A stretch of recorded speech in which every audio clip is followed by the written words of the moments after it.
حضرت محمد صلی اللہ علیہ وسلم رسول کائنات فخر موجودات محمد عربی صلی اللہ علیہ وسلم کو خالق ارض و سما رب العالی نے نسل انسانی کے لیے نمونہ کاملہ اور اسوہ حسنہ بنایا، اور آپ صلی اللہ علیہ وسلم کے طریقہ کو فطری طریقہ قرار دیا ہے۔ محسن انسانیت کے معمولات زندگی ہی قیامت تک کے لیے شعار و معیار ہیں۔ یہی وجہ ہے کہ سیرت النبی کا ہر گوشہ تابناک اور ہر پہلو روشن ہے۔ یوم ولادت سے لے کر روز رحلت تک کے ہر لمحہ کو قدرت نے لوگوں سے محفوظ کرا دیا ہے۔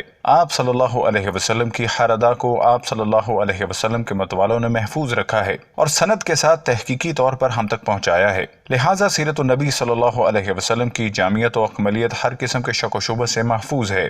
دنیا انسانیت کسی بھی عظیم المرتبت ہستی کے حالات و زندگی، معمولات زندگی، انداز و اطوار، مزاج و رجحان، حرکات و سکنات، نشست و برخاست اور عادات و خیالات اتنے کامل اور مدلل طریقے پر نہیں ہیں جس طرح کے ایک ایک جزیہ سیرت النبی صلی اللہ علیہ وسلم کا تحریری شکل میں دنیا کے سامنے ہے۔ یہاں تک کہ آپ سے متعلق افراد اور آپ صلی اللہ علیہ وسلم سے اشیاء کا تفاصیل بھی سند کے ساتھ سیرت و تاریخ میں ہر خاص و عام کو مل جائیں گی۔ ولادت شریف اور خلیہ مبارکہ صلی اللہ علیہ وسلم۔ آپ نے شکم مادر سے تولد فرمایا۔ آپ صلی اللہ علیہ وسلم بیانہ قد، سرخی مائل، سفید گورا رنگ، سر اقدس پر سیاہ ہلکے گھنگریالے ریشم کی طرح ملائم انتہائی خوبصورت بال جو کبھی شانہ مبارک تک دراز ہوتے تو کبھی گردن تک تو کبھی کانوں کی لو تک رہتے تھے۔ رخ انور اتنا حسین تھا کہ ماہ کامل کی مانند چمکتا تھا۔ سینہ مبارک چوڑا، چکلا کشادہ، جس میں اطہر نہ دبلا نہ موٹا، انتہائی سڈول چکنا، کہیں داغ دبھا نہ تھا۔ دونوں شانوں کے بیچ پشت پر مہر نبوت کبوتر کے انڈے کے برابر سرخی مائل ابھری کے دیکھنے میں بے حد ہی بھلی لگتی تھی۔ پیشانی کشادہ، بلند اور چمکدار، ابروئے مبارک قبان دار غیر پیوستہ، دہن شریف کشادہ، ہونٹ یاقوتی مسکراتے تو دندان مبارک موتی کی طرح چمکتے، دانتوں کے درمیان ہلکی ہلکی درازیں تھیں، بولتے تو نور نکلتا تھا۔ سینے پر بالوں کی ہلکی لکیر ناف تک جاتی تھی، باقی پیکر بالوں سے پاک تھا۔ صحابہ کا اتفاق ہے کہ آپ جیسا خوبصورت نہیں دیکھا تھا۔ حضرت حسان بن ثابت رضی اللہ تعالیٰ عنہ شاعر رسول صلی اللہ علیہ وسلم ہے۔ وہ اپنے نعتیہ قصیدے میں نقشہ کھینچتے ہیں، آپ صلی اللہ علیہ وسلم سے حسین مرد میری آنکھوں نے کبھی نہیں دیکھا، آپ سے زیادہ خوبصورت مرد کسی عورت نے نہیں جانا، آپ ہر قسم کے ظاہری اور باطنی عیب سے پاک پیدا ہوئے، گویا آپ اپنی حسب مرضی پیدا ہوئے ہیں۔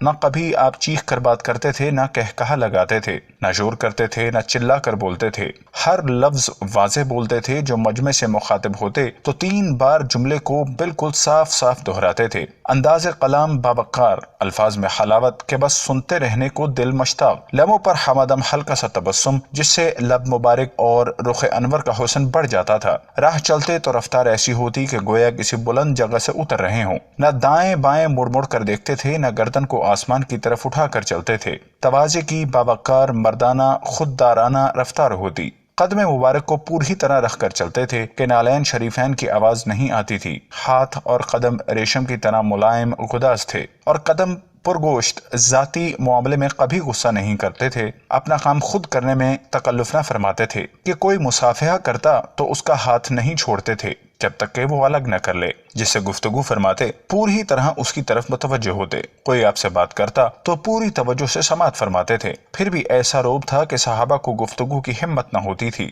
ہر فرد یہی تصور کرتا تھا کہ مجھے کو زیادہ چاہتے ہیں۔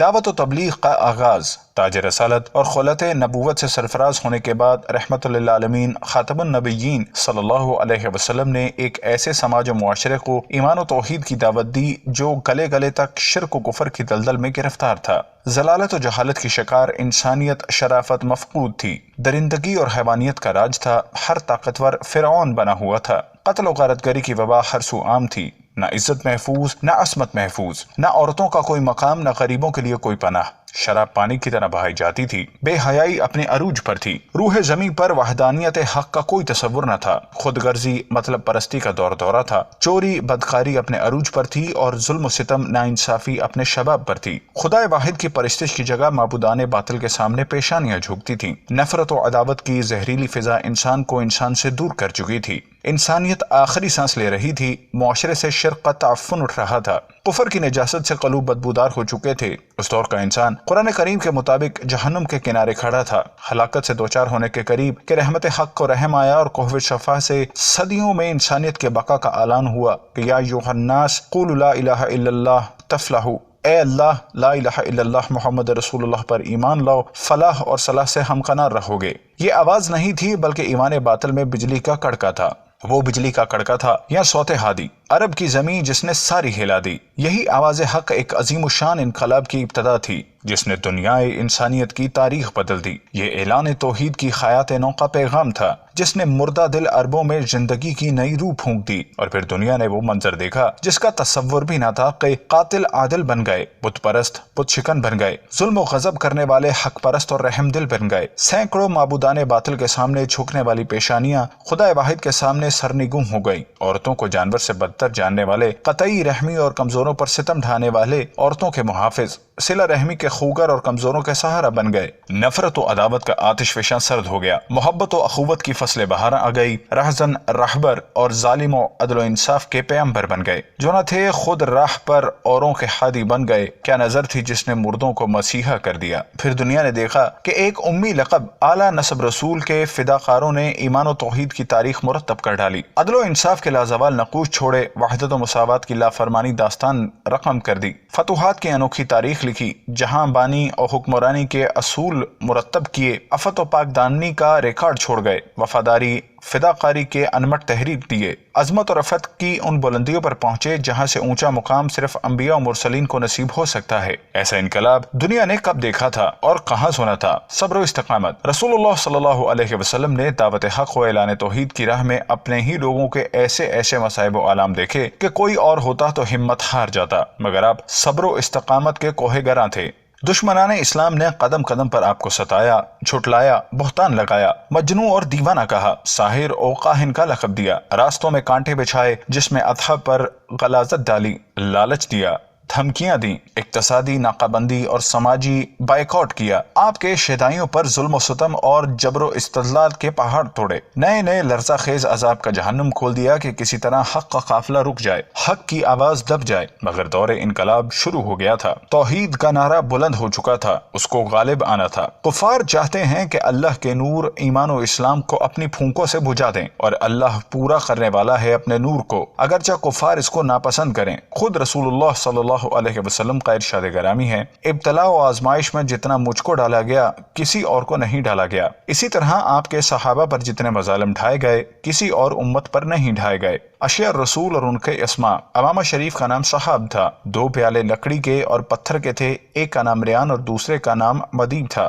آپ خورہ تھا جس کا نام صادر تھا، خیمہ تھا جس کا نام رکی تھا، آئینہ تھا جس کا نام مدلا تھا، قینچی تھی جس کا نام جامع تھا، جوتی مبارکہ تھی جس کا نام ممشوق تھا۔ ایک زمانہ میں آپ کے پاس 10 گھوڑے تھے، ثقب نامی گھوڑے پر آپ صلی اللہ علیہ وسلم غزوہ احد پر سوار تھے۔ ایک گھوڑے کا نام لزاز تھا جس کو شاہ اسکندریہ نے ہدیہ بھیجا تھا۔ باقی گھوڑوں کے نام یہ ہیں: ضرب، ورد، دریش، ملاوح، صبحہ، بجس۔ 3 خچر تھے، ایک کا نام دلدل تھا، حبشہ کے بادشاہ نے بھیجا تھا۔ آپ نبوت کے بعد اسی پر پہل سوار ہوئے۔ آپ کے بعد حضرت علی اور حضرت حسن اور حضرت حسین رضی اللہ تعالیٰ عنہ اس پر سوار ہوتے تھے۔ ان کے بعد محمد بن حنیفہ کے پاس رہا۔ دوسرے خچر کا نام فضا تھا جس کو صدیق اکبر نے ہدیہ کیا تھا۔ تیسرے کا نام ایلیا تھا، شاہ ایلیا نے ہدیہ بھیجا تھا۔ ایک گدھا تھا جس کا نام یعفور تھا۔ سواری کی 2 اونٹیاں تھیں، ایک کا نام قصوہ اور دوسری کا نام قدبہ تھا۔ ہجرت کے وقت آپ قصوہ پر سوار تھے اور حجت الوداع کا خطبہ بھی اسی پر سوار ہو کے دیا تھا۔ 2 بکریاں خاص دودھ کے لیے تھیں، ایک کا نام قوسا اور دوسری کا نام یمن تھا۔ ایک سفید رنگ کا مرغ بھی تھا جس کا نام منقول تھا۔ کل 9 تلواریں تھیں۔ ذوالفقار نام کی تلوار غزوہ بدر کے مال غنیمت میں ملی تھی۔ باقی تلواروں کے نام یہ تھے: قلئی، تبار، قصف، مجزم، رسوب، غدب، قدیب۔ 4 نیزے تھے، ایک کا نام ان میں سے شوے تھا، اور بیدا نام کا ایک بڑا حربہ تھا جو نیزے سے چھوٹا ہوتا ہے۔ ارجون نام کی خمدار لاٹھی تھی۔ 4 قمانیں تھیں، ایک کا نام قتوم تھا۔ ترکش کا نام قافور اور ڈھال کا نام زلوک تھا۔ ایک خود تھا، اس کا نام ذوالسبو تھا۔ حضور صلی اللہ علیہ وسلم کی ان اشیاء مبارک کے اسما سے معلوم ہوا کہ چیزوں کا نام رکھنا سنت ہے۔ یوں تو متمول افراد شوق سے اپنے کتوں کا نام رکھتے ہیں، اور یہ سنت کی پیروی میں نہیں بلکہ یورپ کی تقلید میں، ورنہ دوسری اشیاء کے نام بھی رکھتے۔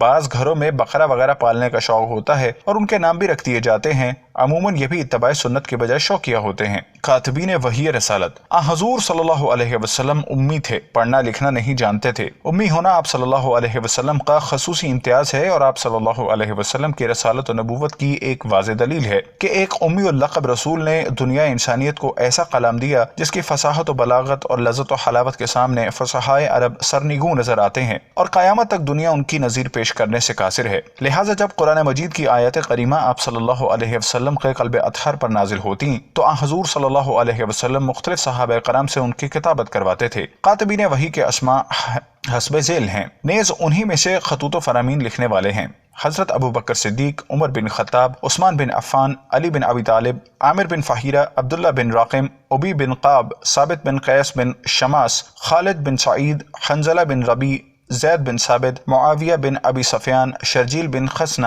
رضی اللہ عنہم۔ ازواج مطہرات۔ وفات کے وقت حضور صلی اللہ علیہ وسلم کے نکاح میں کل 9 ازواج مطہرات تھیں۔ یہ بیویاں تھیں جن کے فضائل قرآن کریم میں آئے ہیں کہ تم عام عورتوں کی مانند نہیں ہو۔ یہ حرم نبی ہیں، ان کو دنیا کی تمام عورتوں سے خصوصی امتیاز و فضیلت ہے۔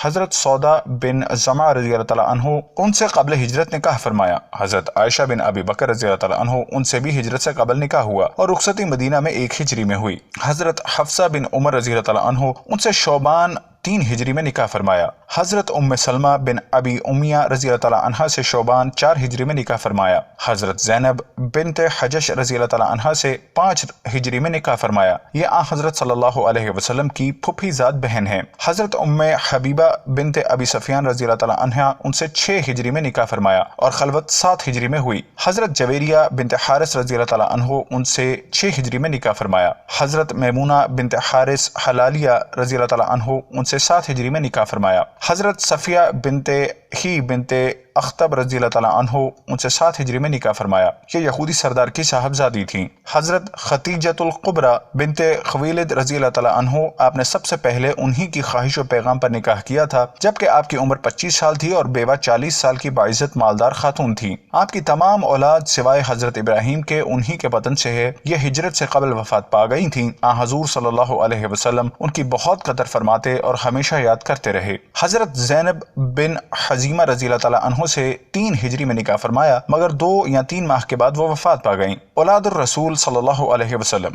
حضور صلی اللہ علیہ وسلم کی تمام اولاد سوائے حضرت ابراہیم بن محمد علیہ السلام کے حضرت ختیجہ رضی اللہ تعالیٰ عنہ سے ہے۔ حضرت زینب رضی اللہ تعالیٰ عنہ جن کا نکاح ابو العاص سے ہوا، حضرت رقیہ رضی اللہ تعالیٰ عنہ، حضرت ام کلثوم رضی اللہ تعالیٰ عنہ، ان دونوں صاحبزادیوں کا نکاح حضرت عثمان غنی رضی اللہ تعالیٰ عنہ سے ہوا، پہلے رقیہ سے، ان کی وفات کے بعد ام کلثوم سے۔ حضرت فاطمہ رضی اللہ تعالیٰ عنہ یہ حضور صلی اللہ علیہ وسلم کی سب سے چھوٹی اور سب سے محبوب صاحبزادی تھیں۔ ان کا نکاح حضرت علی کرم اللہ وجہ سے ہوا۔ انہی صاحبزادی سے آپ صلی اللہ علیہ وسلم کا سلسلہ نسب چلا۔ حضرت حسن اور حضرت حسین رضی اللہ تعالیٰ عنہما انہی کے وطن سے ہیں اور رسول اللہ صلی اللہ علیہ وسلم کے سلسلہ کو جاری رکھنے والے ہیں۔ حضرت عبداللہ جن کا لقب طاہر اور طیب ہے اور حضرت قاسم یہ دونوں صاحبزادے بھی حضرت خدیجہ رضی اللہ تعالیٰ عنہ کے وطن سے تھے۔ ہجرت سے قبل مکہ میں وفات پائے حضرت قاسم حضرت ماریہ قبطیہ رضی اللہ تعالیٰ عنہ کے وطن سے پیدا ہوئے۔ یہ 2-3 سال کے بعد وفات پا گئے۔ سیرت النبی صلی اللہ علیہ وسلم کی یہ ایک جھلک ہے۔ سیرت مبارک کا مطالعہ اس لیے ضروری ہے کہ آپ کے بغیر آپ صلی اللہ علیہ وسلم کو ایک مسلمان نمونہ کامل بنانے پر قادر نہیں ہوگا۔